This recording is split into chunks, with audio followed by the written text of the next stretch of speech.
Alright, so this is our third and final part of standing waves.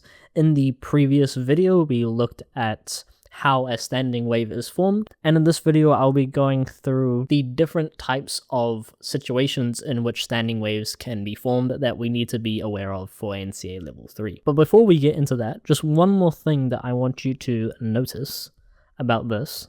Let's say we call the fundamental frequency F1, okay?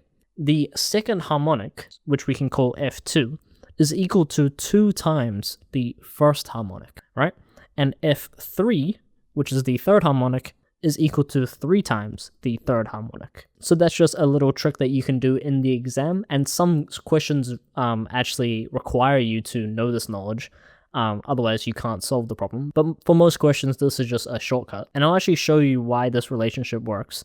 Okay, let's say we have a situation where the velocity of the wave, let's say we have a string, and the velocity of the wave on that string is 10 meters per second. And the frequency, the fundamental frequency in this case, is 100 hertz. Okay, so just making it very easy.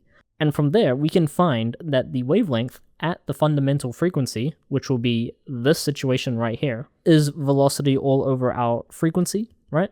And so we get 10 all over 100, and therefore our wavelength is 0.1 meters, okay? And from there, we can get the length of the pipe is equal to half lambda, right? Because that is the situation right here. And therefore, the length of the pipe is half times 0.1, which therefore the length is 0.05 meters, okay? So that's the length of our string.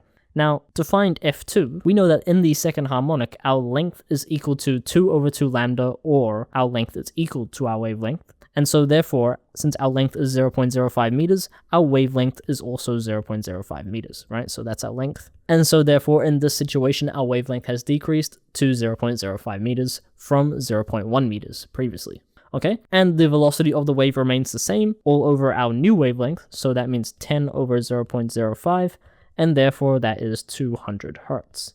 And as you can see, our F2 is equal to 2 times our F1, right? 200 is 2 times 100. And if you want, you can see if this situation holds up for F3 as well. All right, so now that we got that out the way, we can look at the 2 other scenarios that you really need to be aware of for NCEA Level 3. The first scenario that I will look at is the open-ended pipe, right? And so the open-ended pipe is, as it says, open on both ends, like so. And so, as I said previously, our open-ended pipe is open at both ends. And therefore, our boundary condition is where we have antinodes at both ends. And that is obviously in contrast to our previous scenario where we have nodes on both ends. Alright, so we have antinodes on both ends, and so therefore we have an antinode there and an antinode there. And in this scenario, we obviously can't just have antinodes on both sides. That's not how waves work. And so therefore, we need a node in the middle. And so our wave will look something like this. There we go. And so, therefore, we can call this F1, and that is our fundamental frequency, or our first harmonic, right? And in this case, the relationship between the wavelength and the length of the pipe is the length is equal to half a wavelength, okay? Now, in this scenario, it might be hard to see. If we were to take this side of the wavelength and just move it over here for a second, just imagine, we would have a situation we would have like this, right? It will look kind of like that. And this scenario looks oddly similar to this scenario, and we established that this is half a wavelength, okay? So I think when you draw it out like that, it's very easy to see that that is half a wavelength. Now, that might not be a reliable way to deduce if it's half a wavelength in an exam. So one little tip that you can remember is that the distance between successive nodes / antinodes, so nodes or antinodes, is equal to half a wavelength, okay? So in this scenario, we have 2 successive antinodes, and so the distance between them is half a wavelength, okay? In this scenario, we have 2 nodes, and the distance between them, like we established, is half a wavelength. In this scenario, again, we have 2 nodes, and the distance between that is half a wavelength, right? And this is another half, because there's another pair of successive nodes, and so 2 halves make a whole. And you can also say the distance between these 2 antinodes is also half a wavelength, which this scenario is the exact scenario that we have up here, right? We have two antinodes on either side and a node in the middle. Two antinodes on either side and a node in the middle. So it's the exact same scenario. So this relationship is a nice clean way that you can remember what is half a wavelength. And so now if we draw the second harmonic, okay, now my drawings may not always be perfect, but the length of the pipe should remain the same, right? Obviously the pipe length isn't going to change. So for this second harmonic, which we can call F2, and therefore that's the second harmonic, we again have our boundary condition of antinodes on either side, but this time we have an antinode in the middle and a node in between them. Okay, and therefore our wave will look something like this, alright, like so. Not the most perfect thing in the world, but it will do, okay? And just a quick side note that I didn't mention in the previous video, the second harmonic is also what's known as the first overtone, okay? So the second harmonic, which was over here, is what's also known as the first overtone, okay? And therefore the third harmonic is what's also known as the second overtone. And then the fourth harmonic is the fourth overtone, and etc. Right? And so as you can see with this second harmonic, the length of the pipe is equal to 2/2 lambda, and therefore the length of the pipe is equal to our wavelength. And using our rule that we just discovered, we can see that we have two successive antinodes, and therefore this distance right here is lambda/2, right? Half a wavelength.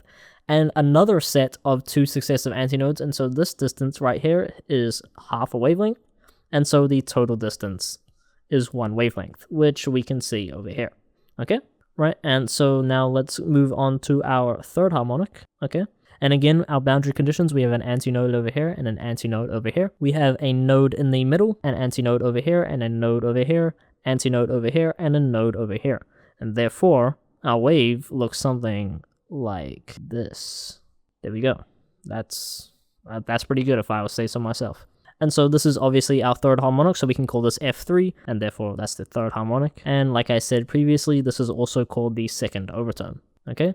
And in this case, our length is equal to 3/2 lambda. And if you want, you can check if that's true using our rule that we discussed previously, alright? You can do that yourself. And so given all this information, we can say that if we have an open-ended pipe, right, only whole number of half wavelengths are allowed, okay?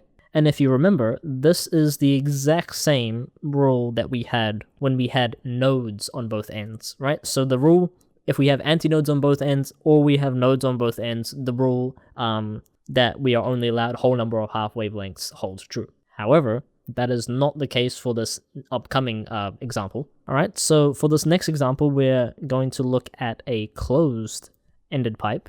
And this is when we have one end that is closed and one end that is open. And because we have one end that is closed and one end that is open, we would have a node on the closed end and an antinode on the open end, right? Just to reiterate our boundary condition.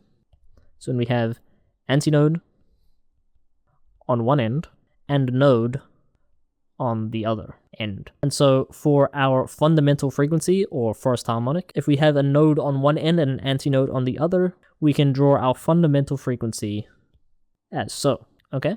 And as you can see, the length of the pipe is equal to 1/4 wavelength, okay? And again, we can see that using our rule. If the distance between successive nodes or antinodes is half a wavelength, then the distance between a node and an antinode is half of half, which is 1/4 wavelength, okay? So we have the distance between a node and an antinode, and therefore that is 1/4 of a wavelength, which we can see here, okay? Now moving on to our next harmonic, okay? We have, again, an antinode on one end and a node on the other. And in this case, we need an antinode here and a node over here, and we'll have a wave that looks sort of like a fish, okay? Now in this case, you can see that the length is equal to 3/4 wavelengths, okay? Now for a closed-ended pipe, we actually skip the second harmonic, okay? So that would be F3 now, okay? And this is our third harmonic. And in this case, the third harmonic is the first overtone, okay? So in the previous cases, the first overtone was the second harmonic, but in this case, the first overtone is the third harmonic, okay? The way I want you to think about overtones, if it comes up in the exam, is just how many harmonics after the fundamental frequency are we considering, okay? And finally, in our last example, we will have a antinode on this end and a node on this end. Antinode over here, node over here, antinode over here, and then node over here. And we'll have something that looks along the lines of this. And as you can see, the length is 5/4 wavelengths, okay? And this is our fifth harmonic, okay? And this is our second overtone. Now, from this, we can see that in a closed-ended pipe, only odd multiples of 1/4 wavelengths are allowed, /can fit, okay? So as you can see, only odd number, so 1, 3, and 5, and the next will be 7, of 1/4, so quarter, wavelengths are allowed, okay? And that is the reason why we skip the third and fourth harmonic and all other even harmonics, is because we are only allowed odd multiples, okay? Alright, and that will be it for our standing wave series.